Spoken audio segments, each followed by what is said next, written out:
بسم اللہ الرحمن الرحیم۔ السلام علیکم معزز طلباء کرام، آپ سب کیسے ہیں؟ آج ہم معطا امام محمد کے سبق نمبر 337 کو پڑھیں گے۔ آج کے ہمارے سبق کا عنوان ہے ناپ تول کی چیزوں میں سود کا بیان۔ آج کا جو ہمارا سبق ہے وہ شروع ہوتا ہے باب الربا فیما یقال او یوزن، کہ یہ باب ہے ان چیزوں کے بارے میں کہ جن میں ناپ تول کے ذریعے کمی کی جاتی ہے، سود کا بیان کیا جاتا ہے۔ اخبرنا مالک اخبرنا ابو الزناد انه سمع سعید بن المسیب یقول لا ربا الا فی ذهب او فضة او ما یقال او یوزن مما یوکل او یشرب۔ امام محمد رحمۃ اللہ علیہ فرماتے ہیں کہ ہمیں امام مالک نے ابو الزناد سے خبر دی ہے کہ انہوں نے سعید بن مسیب رضی اللہ تعالیٰ عنہ کو فرماتے سنا کہ سود صرف سونے یا چاندی یا ناپی جانے والی اشیاء یا وزن کی جانے والی اشیاء میں ہی ہے جو کھائی یا پی جاتی ہیں۔ قال محمد اذا كان ما يقال من صنف واحد او كان ما يوزن من صنف واحد فهو مكروه ايضا الا مثلا بمثل يدا بيد بمنزله التي يؤكل ويشرب، وهو قول ابراهيم النخعي وابي حنيفه والعامه من فقهائنا رحمهم الله تعالى۔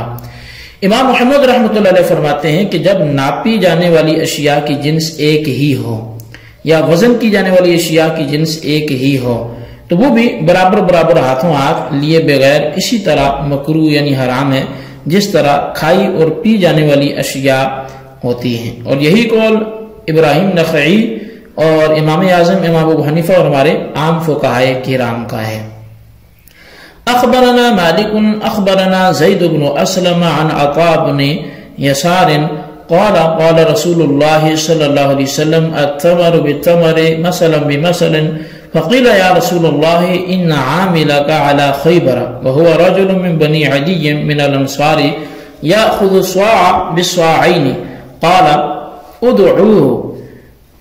ادعوه لي فدعي له فقال له رسول الله صلى الله عليه وسلم لا تأخذ الصاع بالصاعين فقال يا رسول الله لا يعطوني الجنيب بالجمع إلا صاعا بالصاعين قال رسول اللہ صلی اللہ علیہ وسلم بيع الجمع بالدراهم واشتري بالدراهم جنيبا۔ امام محمد رحمۃ اللہ علیہ فرماتے ہیں کہ ہمیں امام مالک نے زید بن اسلم سے اور انہوں نے حضرت عطاء بن یسار سے بیان کیا، فرماتے ہیں کہ سرکار دو عالم صلی اللہ علیہ وسلم نے ارشاد فرمایا کہ کھجور کے بدلے کھجور لین دین میں برابر برابر ہونی چاہیے۔ آپ سے عرض کیا گیا یا رسول اللہ آپ کے ایک عامل جو خیبر پر مقرر کیے گئے ہیں اور جن کا تعلق انصار کے قبیلہ بنی عدی سے ہے، وہ 1 سا 2 سا کے بدلے میں لیتے ہیں۔ آپ نے فرمایا اسے میرے پاس بلاؤ۔ چنانچہ بلانے پر جب وہ حاضر خدمت ہوئے تو آپ صلی اللہ علیہ وسلم نے انہیں عرض فرمایا کہ 1 سا 2 سا کے بدلے میں مت لیا کرو۔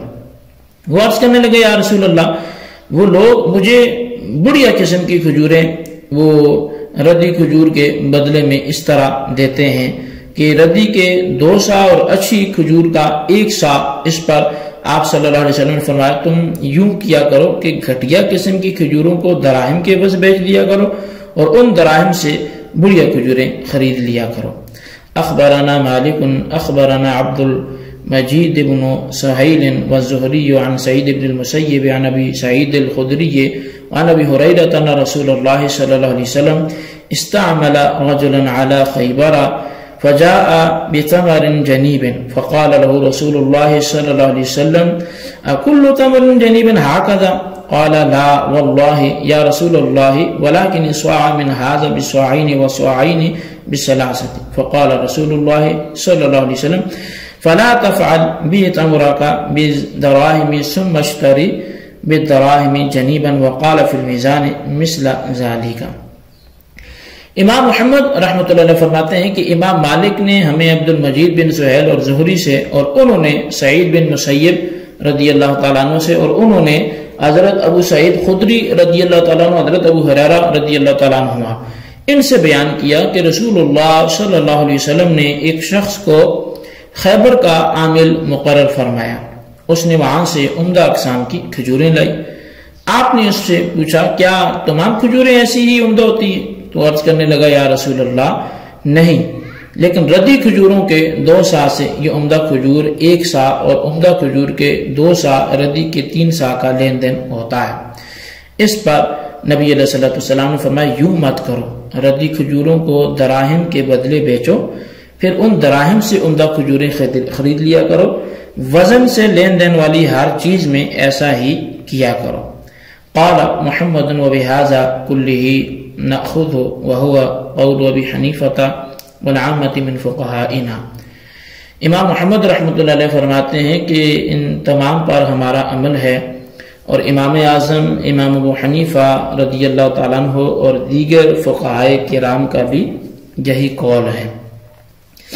اخبرنا مالک عن رجل انه سأل سعید بن المسیب عن رجل يشتري طعاما من الجار بدینار ونصف درهم ایعطیه دینارا ونصف درهم طعاما قال لا ولكن يعطيه دینارا ودرهما ويرد عليه البائع نصف درهم طعاما۔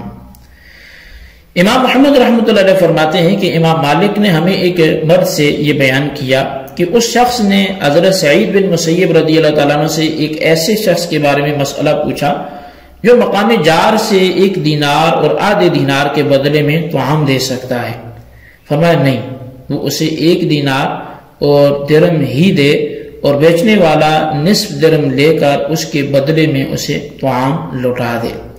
قال محمد هذا الوجه احب الینا والوجه الاخر يجوز ايضا اذا لم يعطه من الطعام الذي اشترى اقل مما يصيب نصف الدرهم منه في البيع الاول فان اعطاه منه اقل مما يصيب الدرهم منه في البيع الاول لم يجوز وهو قول ابي حنيفة والعامة من فقهائنا رحمهم الله تعالى۔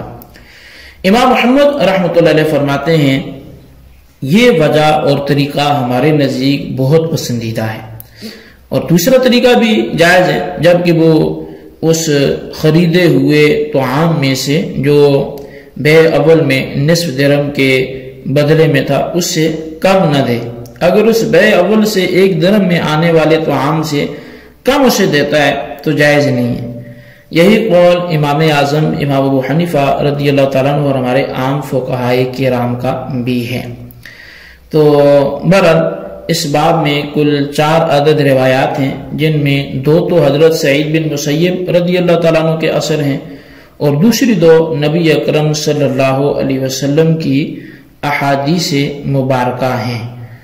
ان آثار و حدیث میں بیان یہ ہوا ہے کہ ماپ اور تول کر لین دین والی اشیاء جبکہ ان کا تبادلہ اپنی جنس سے ہو، ان کی خرید و فروخت کے جواز اور عدم جواز کے لیے 2 شرطیں پائی جانی ضروری ہیں۔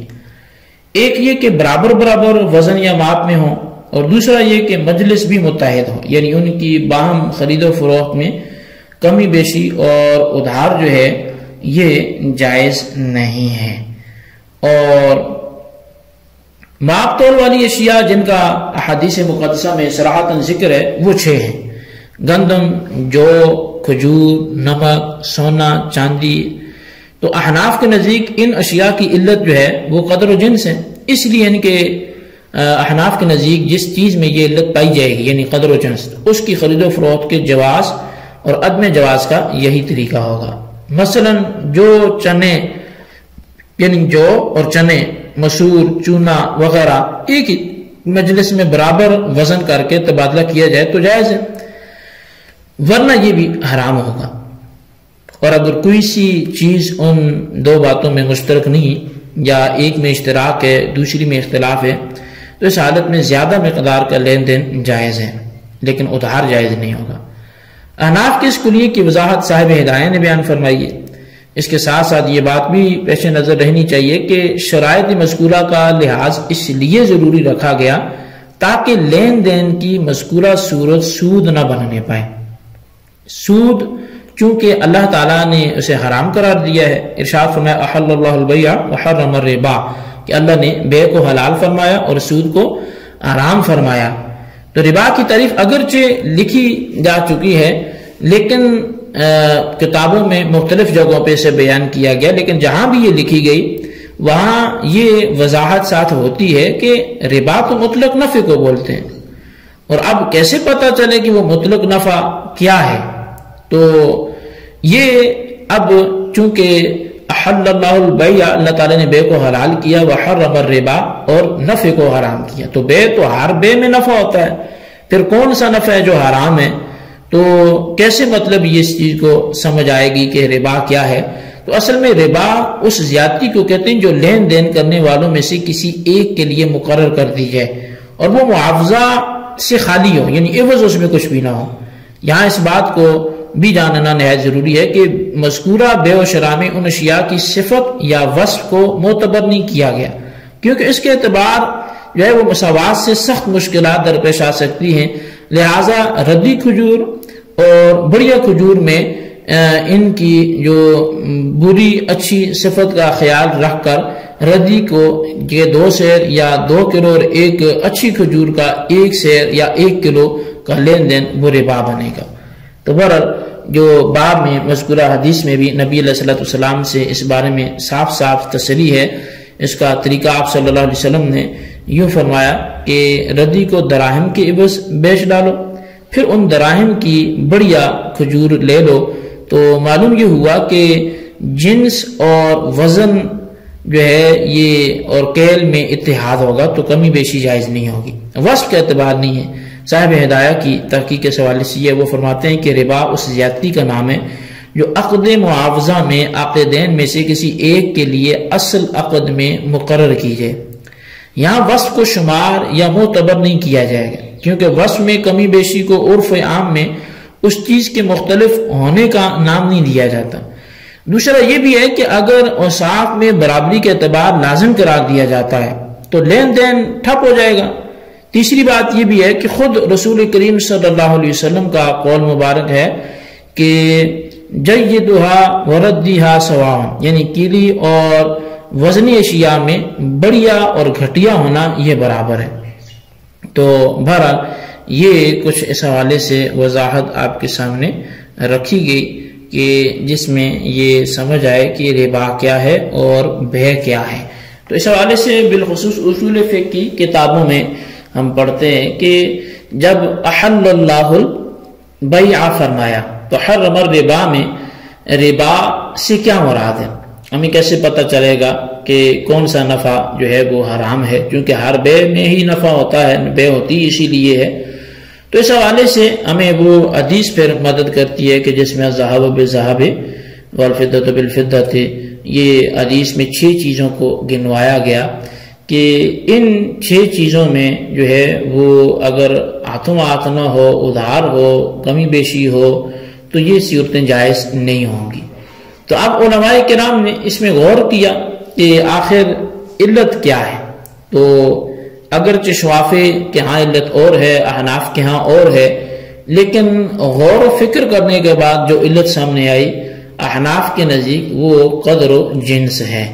اب ہر قدری اور ہم جنس چیز کے درمیان جب آپ عقد کریں گے، ان کو خرید و فروخت کے سانچے میں ڈالیں گے، تو یہ اعتبار وہ لازمی کرنا ہوگا کہ ان میں کمی بیشی نہیں ہونی چاہیے، تفاضل جائز نہیں ہوگا، اور وہ ادھار نہیں ہوں، ہاتھوں ہاتھ ہوں اور برابر برابر ہوں۔